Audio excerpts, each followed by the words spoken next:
Graham Potter gets sacked, and all of a sudden everyone makes knee-jerk videos. Everyone's giving you guys the news up front and certain. I took a step back. I said, let all the information come out. I'm gonna collate a bad boy video and everyone's going to enjoy it. Welcome to the reasons why Graham Potter got sacked, what's going to happen next, and more importantly, Thomas Tuchel's reaction was amazing. Let's get into it. Welcome to the Kavkas View, and today we have got a topic that I am over the moon for.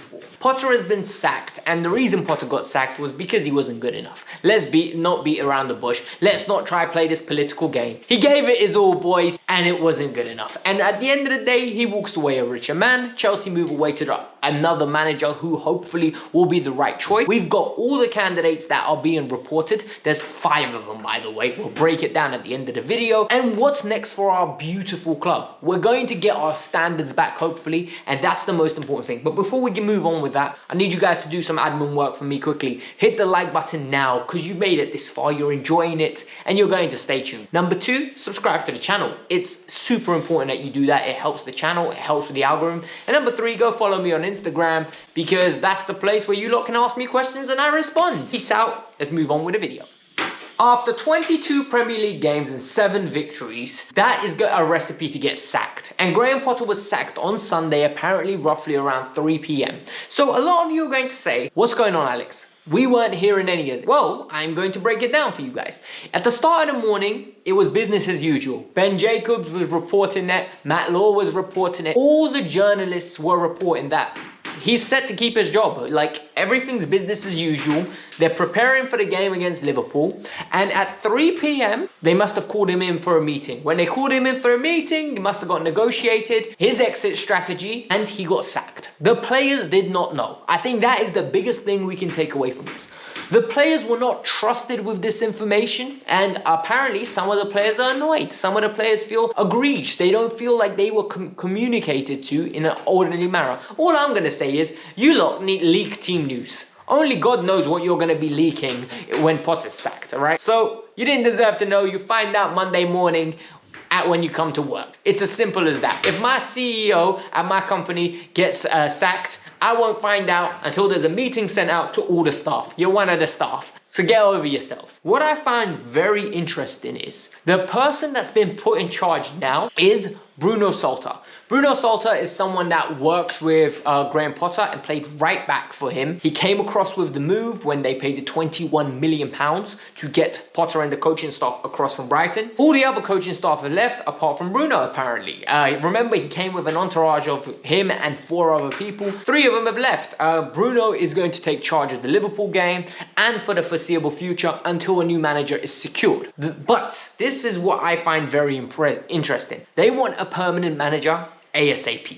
And this is phenomenal. But I know a lot of you are asking, Alex, but why did he get sacked? Well, firstly, the results weren't good, guys. Look, yes, they gave a public backing. Yes, they came out from the Chelsea fortress and said, look, Graham Potter's got our belief. We are going to back him. Yes, he is our man, and this is what we're going to do. They were being robust, and they were genuinely trying to support him when Ornstein came out with that message. Like, that's the real thing here.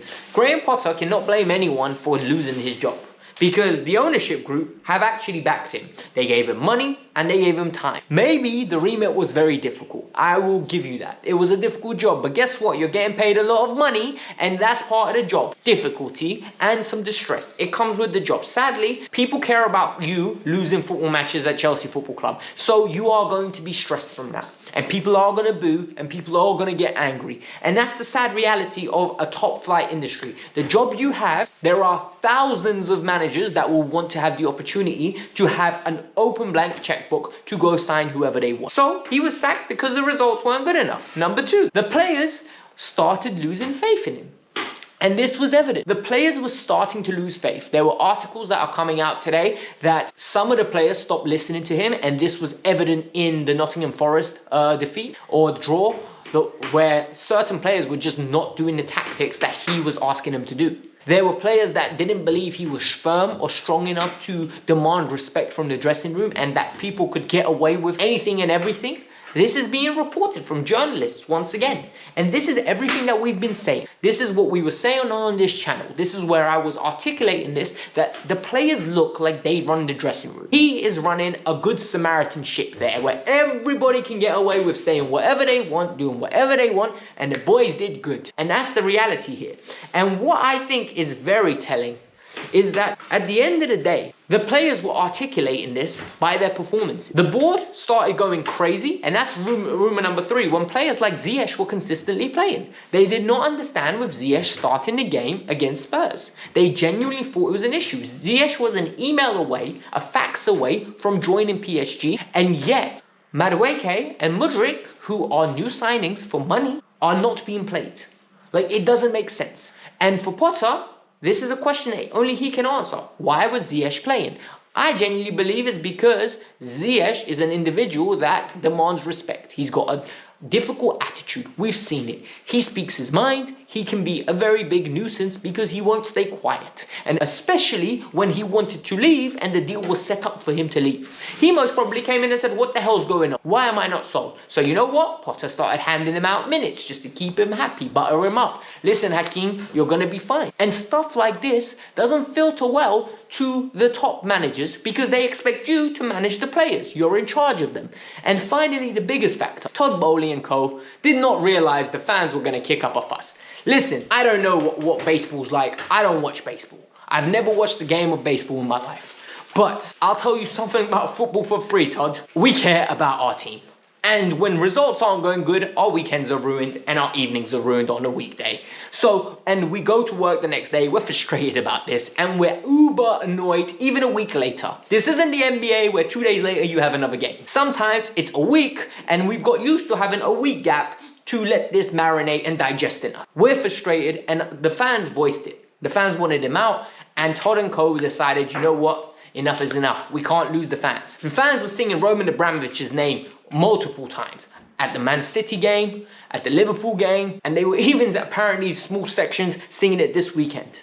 So for me, those 4 reasons are the biggest to why Graham Potter was sacked. What I found amazing was Thomas Tuchel's press conference today.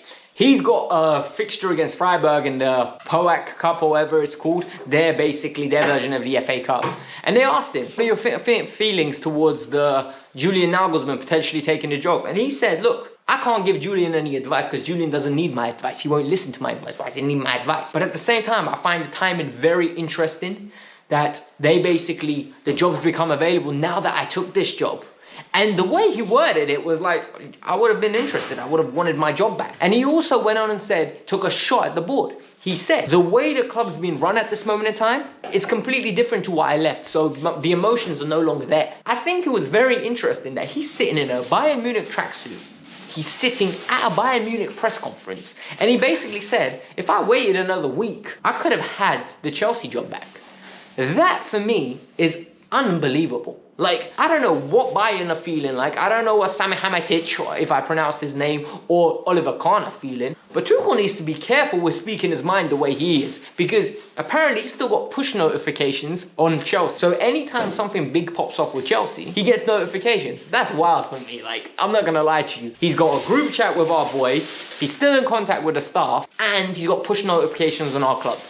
He's coming back one day. I'm telling you now, and I can't wait for it. Now it's time for what's next. Because a lot of you don't care about Graham anymore. You don't really care. You want to know what's next for our club. Well, what's next for our club is, apparently there's been a list of 5 individuals linked to the club that have been going to get interviewed from now till the weekend, or at least till the week after, because we want to secure a permanent manager before the first leg against Real Madrid. What I find very interesting and what for me stands out is that with Stanley, and I think the other guy's name is Stewart, his surname, sorry, with Stanley and Stewart are leading this charge. Viville is having an input, but it's primarily led by Whit Stanley and Stewart. So the 5 players that are individuals that are on this list, apparently from one source, are Nagelsmann, Pochettino, the Frankfurt manager, I don't know his name, I'm sorry, Enrique, and we are also linked with Luciano Spalletti from Napoli.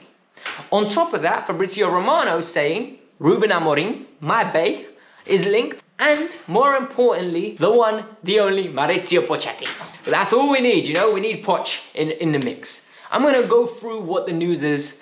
So the news is that the favorite is now Chelsea want Nagelsmann. They want him through the door, and the reason they want him through the door is because Viville's pushing. Viville's worked with him in the past. He's persuading the board that this is the right man for the job. Nagelsmann is an attacking manager. He creates opportunities, he dominates the ball, and he likes to work with young players. He's done a great job at Leipzig. Viville thinks he can recreate it. The board at this moment in time have been in contact with Nagelsmann's people, but nothing is concrete, just light chats. They're most probably going to interview him. That's what Fabrizio is saying is going to happen in the near time, in the near future. I don't know how quick they're going to get this around, because everything we're hearing from Nagelsmann's camp, and that's Sky Germany, they're saying he doesn't want a job until the summer.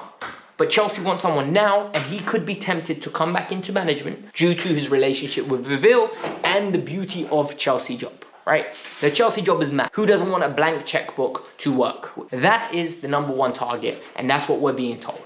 Fabrizio's throwing other names out there like Enrique and Amorim. Amorim is a fantastic manager from Sporting. You guys have heard me break this down. I think this is one that if we get him, he's better than Nagelsmann. That's my personal opinion. That's who I would want to build with. I don't know if Chelsea fans would be happy with that. That's my opinion. A lot of people are calling for Enrique.